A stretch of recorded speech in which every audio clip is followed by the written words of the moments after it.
Hello dear students, welcome to Varsha Tutorials. Children, today in this video we are going to continue Standard 7 Science Lesson number 4 Nutrition in Living Organisms.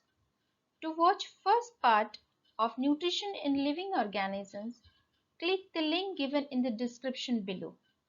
So let us proceed with Nutrition in Living Organisms. Life competes for all kinds of natural resources, whether they be food, light, water, or shelter. But competition is only part of the picture. Cooperation and mutual benefit are also a foundation for countless fascinating interactions in nature. Now look at this picture. Many a times you must have seen a crane taking a ride on the buffaloes. How happy both are. Could you please tell why both are happy? Well, because they are mutually benefiting each other. Crane eats lice and ticks from buffalo's body, thus buffalo is free from those lice and ticks which irritates them, and crane gets its food in form of those lice and ticks. Also, the crane enjoys the ride, thus both are mutually benefited. So this relationship in which both the organisms are mutually benefited is called as symbiosis. A very nice symbiotic relationship is shown between Egyptian plovers and crocodile. Crocodiles cannot remove food stuck into their teeth. The bird recognizes this invitation, and if one is nearby, it will fly into the mouth of the crocodile, eat the food stuck in its teeth, and fly away. Thus, both are benefited through this symbiotic relation. So, with these two examples, I hope you all are clear with what is symbiosis. But in this lesson, we are going to study symbiotic nutrition. Symbiotic nutrition in plants. In some cases, two or more than two different plants live together to fulfill their needs of nutrition, protection, support, etc. with each other's help. This type of nutrition is called as symbiotic nutrition. If you grow tomatoes in your garden, then plant marigold alongside with them. Marigold protects plant tomato plant from harmful nematodes present in the soil. Also, marigold produces scent that attracts hoverflies, and hoverflies feed on those insects which are harmful to your tomato plant. And tomato plant in turn provides necessary conditions required for the growth of marigold plant because both grow in same condition like soil, warmth, etc. Thus both are benefited in this mutual relationship of symbiosis. Also, symbiosis is shown between fungi and roots of some plants. Children, we know that fungi cannot prepare its own food by photosynthesis. So fungi grows around the roots of some plants. These plants supply nutrients to fungi, and in turn fungi supplies minerals and water to this plant.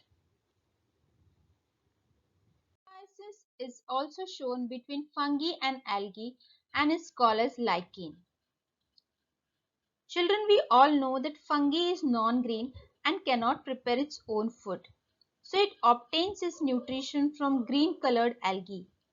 Whereas algae, though it can prepare its own food through photosynthesis, but do not have roots for absorption of water and minerals. So this water and minerals are provided by fungus to the algae, and algae in turn provides food to fungus. Thus, both are mutually benefited through symbiotic relationship. Heterotrophic nutrition in plants. Children, till now you have only heard about autotrophic plants. But there are some plants which do not have chlorophyll to perform photosynthesis. Then how do they obtain their nutrition? Well, the word heterotrophic itself means living at the expense of others. So they obtain nutrition from the other plants. Here in this example, in this picture, can you see a yellow wire-like leafless climbers plant growing on the big tree? Well, what is its name? It's Cuscuta. Cuscuta, after the seeding stage, has no connection with soil. Also, it lacks chlorophyll. So, it is totally dependent on host plant for food and supply of water and minerals.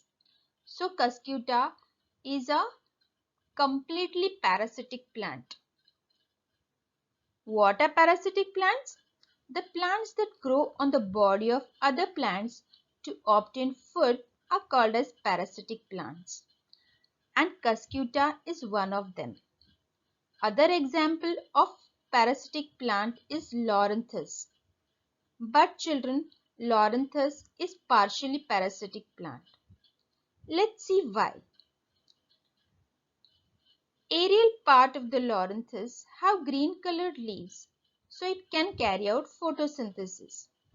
But as it do not grows on soil, so from where do they obtain minerals and water? Well, to obtain this mineral and water, they have to depend on woody trees. So Loranthus always grows on the branches of woody trees and obtain minerals and water from this host plant. That's why Loranthus is called as partially parasitic plant. Children, can you see this haustoria or sucking roots in Cuscuta? Well, Cuscuta penetrates this haustorial roots or sucking roots deep into the branches of the host plant and obtain its nutrition. These are haustoria or sucking roots of Loranthus to obtain nutrition from the host plants. Children, do you know what are insectivorous plants? Some plants like Drosera burmani or pitcher plant grow on the soil which is deficient in nitrogen. So how do they meet their nitrogen deficiency? Well, by feeding on the insects. Therefore, they have very colorful body or attractive body to attract the insects. If you see the picture of Drosera burmani, the plant body has flower-like appearance. Also, it grows close to the ground. Its leaves are attractively pink or red in color with hairs at the margin. Droplets of sticky substance found at the tips of the hair attract the insects. So all these features help the plant to attract the insects, and once they are attracted towards the plant, it becomes very easy for the plant to trap them and meet its nitrogen deficiency.